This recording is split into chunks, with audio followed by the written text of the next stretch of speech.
नमस्कार, news for nation देख रहे हैं आप। आपके साथ मैं हूं रुचा शर्मा। कोरोना काल में बिहार में विधानसभा चुनाव होने हैं। ऐसे में जहां एक तरफ सभी के जहन में ये सवाल उठ रहा है कि आखिर कोरोना काल में क्या चुनाव होगा, अगर होगा तो उसकी रूपरेखा क्या होगी, क्योंकि जिस हिसाब से आंकड़े बढ़ रहे हैं बिहार की हालत काफ़ी नाजुक हो गई है। ऐसे स्थिति में चुनाव करना चाहिए या फिर नहीं, इस पर अंतिम मुहर चुनाव आयोग के लगने हैं, जो अभी बाकी है। एक और बदलाव चुनाव आयोग की तरफ से किया गया है। जो भी प्रत्याशी इस बार विधानसभा चुनाव में खड़े होंगे उनके खर्चों पर सीधे चुनाव आयोग की कड़ी निगरानी होगी। यानी कि अगर अपने आप को या फिर गठबंधन के उम्मीदवार के पक्ष में वोटरों को गोलबंद करने की कोशिश की जाएगी तो खर्चों का हिसाब किताब भी देना होगा। आयोग के पर्यवेक्षक को सभी प्रत्याशियों की अपडेट जानकारी दी जाएगी। बुधवार को मुख्य निर्वाचन पदाधिकारी बिहार के कार्यालय में सभी जिलों के चुनाव व्यय कोषांग के नोडल पदाधिकारियों को उम्मीदवारों के चुनाव खर्च पर कैसे नजर रखना है, इसकी जानकारी दी गई। चुनाव के दौरान पार्टी द्वारा अपने या फिर गठबंधन के उम्मीदवार के पक्ष में मतदाताओं को गोलबंद करने के लिए होने वाले खर्च की भी निगरानी की जाएगी।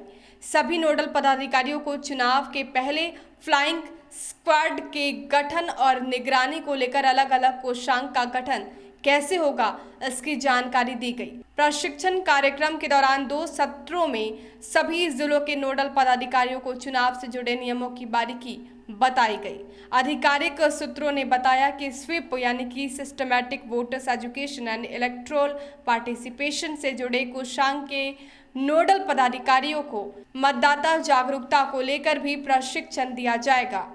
युवा मतदाताओं की संख्या बिहार में सबसे अधिक है, इसलिए उन्हें मतदान से जुड़ी आवश्यक सूचनाएं देने पर भी जोर दिया जा रहा है।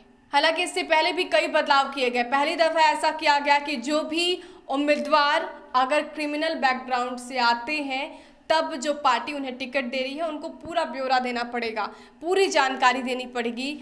उनके बारे में ये साबित करना पड़ेगा कि अब वो उस बैकग्राउंड से नहीं है।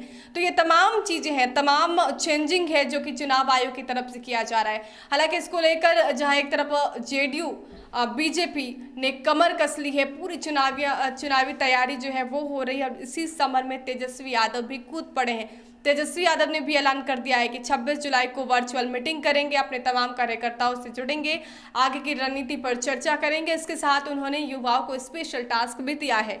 यानी कि जो युवा आरजेडी हैं उनको उन पर फोकस किया गया है कि ज़्यादा से ज़्यादा संख्या में वो लोगों को एकत्रित करे, एकजुट करे, ताकि आगे की लड़ाई लड़ी जा सके। तो इस तरह का जो माहौल है वो बिहार विधानसभा चुनाव को लेकर पहले ही देखने को मिल रहा है, जहां एक तरफ जेडीयू ये कहती नजर आ रही है कि जो चुनाव होने हैं ऐसे में इसकी जो सटीक रूपरेखा होनी चाहिए, कोरोना काल में किस तरह से चुनाव किया जाए, इसको देखते हुए चुनाव किया जाना चाहिए। और दूसरी तरफ बीजेपी का कहना है कि जो चुनाव होने हैं ऐसे में जो अंतिम मुहर है वो चुनाव आयोग का होगा। लेकिन आरजेडी इसके पक्ष में नहीं है। आरजेडी की तरफ से ये बयान सामने आता है कि आगामी चुनाव को लेकर टाल दिया जाना चाहिए, क्योंकि बिहार में कोरोना काल चल रहा है, कोरोना जैसी आपदा को बिहार झेल रहा है। ऐसे में पहली जो जिम्मेदारी है वो इस आपदा की घड़ी से निपटने की है, उसके बाद चुनाव आता है, इसलिए चुनाव को टाल देना चाहिए। तो तमाम तरह की बातें चल रही है बिहार में, सियासी बयानबाजी भी खूब हो रही है चुनाव को लेकर, लेकिन अब तक जो अटकलें हैं उस पर विराम नहीं लगा है। लेकिन इससे पहले मुख्य चुनाव आयुक्त ने एक बयान जारी किया। उन्होंने कहा कि देश भर में कोरोना काल के बीच जो भी विधानसभा चुनाव हो या फिर उपचुनाव हो वो समय पर ही होंगे।